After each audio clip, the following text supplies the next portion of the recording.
message, you wait, nothing. Or you match, you message, you send a few messages back and forth, and it fizzles out. Does it feel to you that everybody is emotionally checking out of dating apps right now? If this is how you're feeling, you're not wrong. Right now, dating apps are having a little bit of an exodus, and we can all understand why. First of all, dating apps represent kind of a red sea of competition where there's tons of people out there, but it's extremely hard to find someone who you actually connect with. Secondly, that people kind of approach dating apps a bit like window shopping. And even if someone has a profile, even if they're matching with you, it doesn't mean they have a real intent to meet you in person. Finally, all this adds up together to lead to extreme emotional fatigue.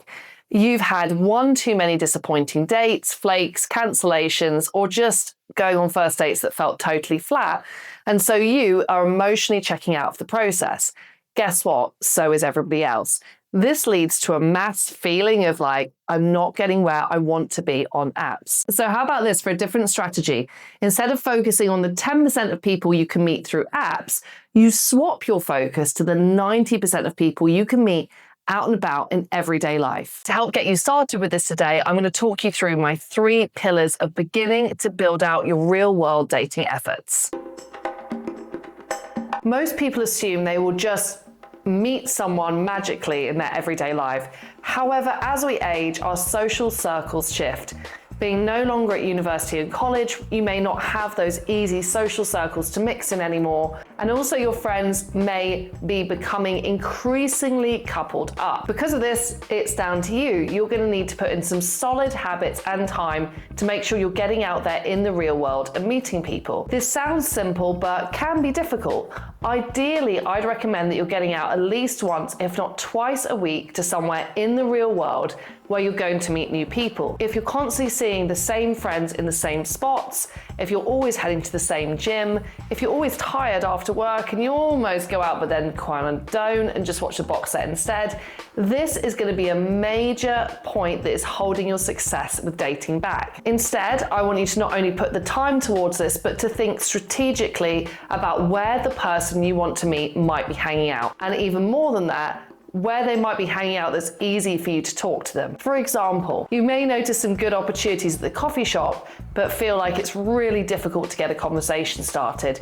If instead you could investigate some great co-ed fitness activities or head to a not that awkward singles party, you'd probably find it way easier to get those conversation balls rolling and to actually meet people in the real world. Put simply, you've got to put the time in, you've got to get your reps in, and you've got to get out at least once or twice a week to somewhere new to stand a chance of meeting the person you want in the real world.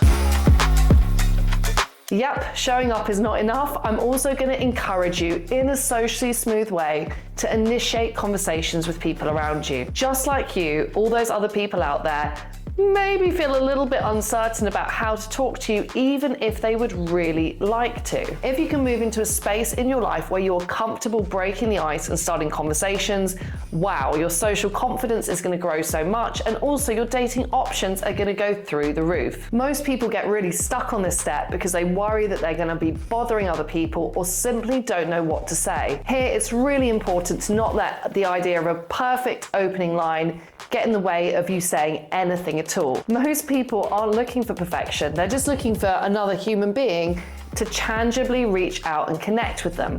So it's time to stop overthinking and start committing to the action of kickstarting a conversation. Even really simple things like saying, "It's super busy in here," "The weather is crazy today." These are like the least groundbreaking form of conversations, but these simple observations about the world around you invite people who are nearby to respond. You could also use a nice compliment. "Hey, that scarf looks great on you." Or you could ask a simple question. "Is this your first time here as well?" Once you begin, often if there's a connection, the conversation will just flow. So don't think that having a really clever and witty thing to say makes that much of a difference. The thing that makes the big difference is choosing to break that social barrier and start a conversation. If you go out, you start a conversation with someone you like and it's flowing pretty well, At some point, again, you're gonna have to send a signal into that conversation that you're open to something more, that something being romance. Without this, it will just feel like a pleasant social conversation, and whilst that's great as a warm-up, once you're done warming up and you would actually like to have those dates, it's really important to find a way to express how you feel. If you're already meeting someone somewhere where people expect to meet one another, whether that's a singles event or a networking event, it's a natural next step to say, I've really enjoyed talking to you, let me get your number. Or if you want to be a bit more subtle, hi, this is really fun talking to you. I hope we're going to bump into each other again. Whether you want to be direct or invitational, you still need to make it clear that you'd like to keep seeing someone. Now, I know what you're thinking. You're like, I know what I'm going to do. It's a bit scary asking somebody out in the moment or flirting with them. So instead, I will send them an email the next day. The problem is this loses serious impact and the chances of you getting lost in the shuffle are high. Instead, if you can use both verbal and non-verbal cues to spark attraction in the moment, and if you can be confident enough to indicate that you'd like to see a person again, this is a great way to create a spark of attraction. And also in the moment, a really cool thing happens. You're not on a dating app, you're not on social media, you're not on someone's LinkedIn. Instead, you're there in the moment, and that is when people feel most excited to get to know you. It's the time where they're most likely to say, yes, I'd love to see you again. You find actually in the moment, you're a market of one. There is no competition there because you're the only person who's courageous enough to flirt and signal your intentions more clearly. So it's the scary thing to do, but it's also ultimately a very successful thing to do. So let's remember, our core pillars of meeting someone in the real world. First of all, you have to be out in the real world often enough to tangibly create opportunities. Secondly, you need to be prepared to break the ice in subtle or not so subtle ways. And finally, you need to either invite or directly suggest a next step you'd like to have happen with that person so you can stay in touch and really leverage all those amazing meet cutes you're having. When you combine these three pillars, something magical happens. Rather than you meet someone in the real world once a year or once every 2 years, just when the stars align, you start being able to make those stars align on a seriously regular basis.